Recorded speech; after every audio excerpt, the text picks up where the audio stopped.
Hi friends, good morning.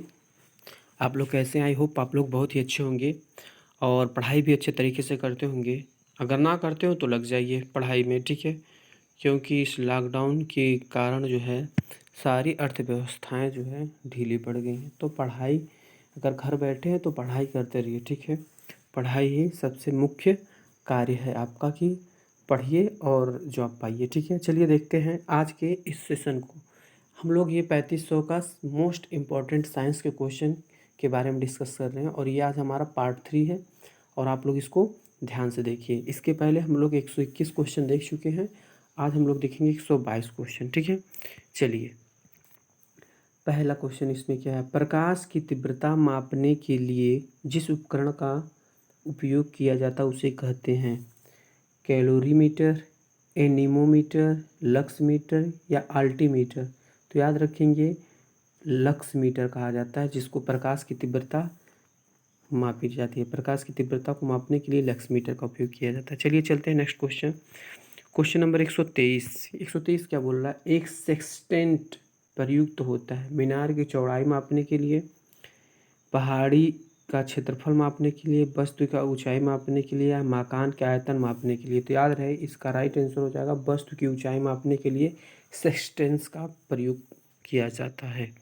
Next चलेंगे हम लोग क्वेश्चन नंबर 124। क्वेश्चन नंबर 124 क्या कह रहा है? निम्नलिखित में से किसके मापन में फोनोमीटर का उपयोग किया जाता है? किसका उपयोग? फोनोमीटर का उपयोग किसके लिए किया जाता है? अत्यधिक उच्च ताप के लिए, प्रकाश के चमकीलेपन की क्षमता या विद्युत चुम्बकीय तरंग की आवृत्ति, वायुमंडलीय आर्द्रता। याद रखेंगे, प्रकाश के चमकीलेपन की क्षमता को फोनोमीटर के द्वारा मापा जाता है। चलिए चलते हैं नेक्स्ट क्वेश्चन। क्वेश्चन नंबर 125 क्या बोल रहा है आपको? एक व्यक्ति एक लकड़ी की सीढ़ी के मध्य बिंदु पर खड़ा है। सीढ़ी कमरे के फर्श व ऊर्ध्व दीवार के बीच फिसलना शुरू करती है, पर ऐसा करते हुए एक ऊर्ध्वतल में ही रहती है। फिसलती हुई सीढ़ी के मध्य बिंदु पर खड़े व्यक्ति द्वारा अनुरेखित पथ होगा एक दीर्घवृत्ताकार,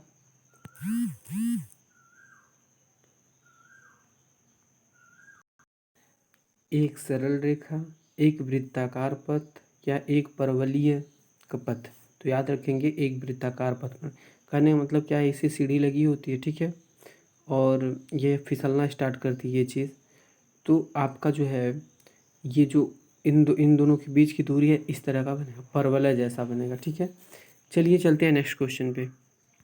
नेक्स्ट क्वेश्चन क्या है? सड़क पर एक कार 60 किलोमीटर प्रति घंटा की एक समान चाल से दौड़ रही है। कार पर लगने वाला शुद्ध परिणामी बल होगा प्रतिरोधक बल है जो कार की गति की विपरीत दिशा में है, या चालन बल है जो कार की गति की दिशा में है, एक आनत बल है या शून्य के बराबर है। तो याद रखेंगे इसका राइट आंसर हो जाएगा ये शून्य के बराबर होता है, ठीक है। चलिए चलते हैं नेक्स्ट क्वेश्चन पे। देखेंगे हम लोग क्वेश्चन नंबर 127। साइकिल और कारों में बॉल बेयरिंग का प्रयोग होता है क्योंकि पहिया और धुरी के बीच संस्पर्श का प्रभावी क्षेत्र बढ़ जाता है। पहिया और धुरी के बीच संस्पर्श का वास्तविक क्षेत्र बढ़ जाता है। ऑप्शन नंबर सी, पहिया और धुरी के बीच संस्पर्श का प्रभावी क्षेत्र घट जाता है। तो याद रखेंगे इसका राइट आंसर हो जाएगा पहिया और धुरी के बीच संस्पर्श का प्रभावी क्षेत्र क्या हो जाता है? घट जाता है, ठीक है। चलिए चलते हैं next question. Question number 128। Question 128 क्या बोल रहा है? पृथ्वी के भीतर भूकंप अधिकेंद्र क्या होता है? पृथ्वी के भीतर क्या? पृथ्वी के भीतर बिंदु जहां भ्रंश के पास संचलन होता है। ऑप्शन बी, बिंदु जहां भूकंप लेखी अवस्थित होता है। ऑप्शन सी, संबंधित भूकंपों के समूह का सन्निकट केंद्र। या डी, उस स्थान के प्रत्यक्ष ऊपर बिंदु जहां भ्रंश क्षेत्र के साथ संविदारण होता है। तो इसका राइट आंसर हो जाएगा डी, उस स्थान के प्रत्यक्षतः ऊपर बिंदु जहां भ्रंश क्षेत्र के साथ संविदारण होता है। चलिए चलते हैं नेक्स्ट क्वेश्चन। क्वेश्चन नंबर 129 क्या बोल रहा है? सुनामी किसके द्वारा नहीं होती है? भूकंप के द्वारा, प्रभंजन के द्वारा, समुद्री तलीय भूस्खलन या ज्वारीय उद्गार। तो इसका राइट आंसर हो जाएगा प्रभंजन के कारण सुनामी नहीं आता है। चलिए चलते हैं नेक्स्ट क्वेश्चन, क्वेश्चन नंबर 129। 129 क्या कह रहा है? तेल से अंशतः भरा हुआ तेल का एक टैंकर समतल सड़क पर आगे की ओर एक समान त्वरण से जा रहा है। तेल का मुक्त पृष्ठ क्षैतिज से इस प्रकार आनत होगा कि पिछले सिरे पर कम गहराई होगी। नेक्स्ट क्या है? क्षैतिज बना रहेगा। और सी, क्षैतिज से इस प्रकार आनत होगा कि पिछले सिरे पर अधिक गहराई होगी। या डी, परवलीय वक्र का आकार लेना होगा। तो याद रहे इसका क्या होगा? परवलीय वक्र का आकार लेना होगा। कभी भी टैंकर आप लोग जो तेल लेके जाता है उसका जो देखते होंगे, जो बॉक्स होता है जिसमें तेल भरा होता है, इस तरह का होता है, इस तरह से। क्यों ऐसा होता है? क्योंकि जब सड़कों पे मोड़ लेते समय तो उसमें उच्च दाब होगा, और ये लीकेज अगर इस ऐसा है, आयताकार है, तो ये लीकेज हो सकता है। ठीक है, परवलाकार में ऐसा कुछ नहीं घटित होता है। चलिए चलते हैं नेक्स्ट क्वेश्चन। नेक्स्ट क्वेश्चन क्या हमारे पास? Question number 121। भारहीनता होती है जब गुरुत्वाकर्षण घटता है। गुरुत्वाकर्षण की शून्य स्थिति होती है, निर्वात की स्थिति में, या उपरोक्त में से कोई नहीं। तो याद रखेंगे गुरुत्वाकर्षण की शून्य स्थिति में भारहीनता होती है। चलिए चलते हैं नेक्स्ट क्वेश्चन। नेक्स्ट क्वेश्चन हमारे पास क्या है? 132। भारहीनता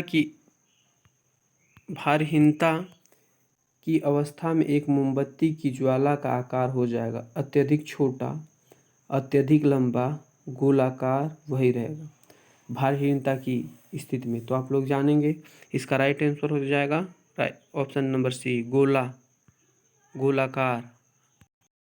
देखिएगा नेक्स्ट क्वेश्चन क्या है? एक भारहीन रबड़ के गुब्बारे में 200 ग्राम जल भरा जाता है।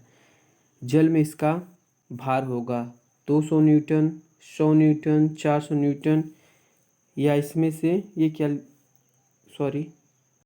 होगा? मेटिव्यू। ठीक है, ऑप्शन नंबर डी इसका राइट आंसर हो जाएगा। चलिए चलते हैं नेक्स्ट क्वेश्चन पे, क्वेश्चन नंबर 134। निम्नलिखित कथनों पर विचार कीजिए। क्या है? जब गोला मध्य स्थान से गुजरता है तो त्वरण शून्य होता है। हर आवर्तन में दोलक दो बार किसी एक निर्दिष्ट वेग को प्राप्त करता है। और नेक्स्ट की बात करें, दोलन के दौरान जब गोला चरण सीमा पर पहुंचता है तो उसकी गति और त्वरण दोनों शून्य होते हैं। और समान दोलक का दोलन आयाम समय के साथ कम होता है। तो इसका राइट आंसर हो जाएगा सी, 1, 2 और 4 सही होंगे, जबकि तीसरा, दोलन के दौरान जब गोला चरण सीमा पर पहुंचता है तो उसकी गति और त्वरण दोनों शून्य हो जाती है। ये आपका एक गलत हो जाएगा, बाकी तीनों सही हैं। चलिए चलते हैं नेक्स्ट क्वेश्चन पे। नेक्स्ट क्वेश्चन क्या है?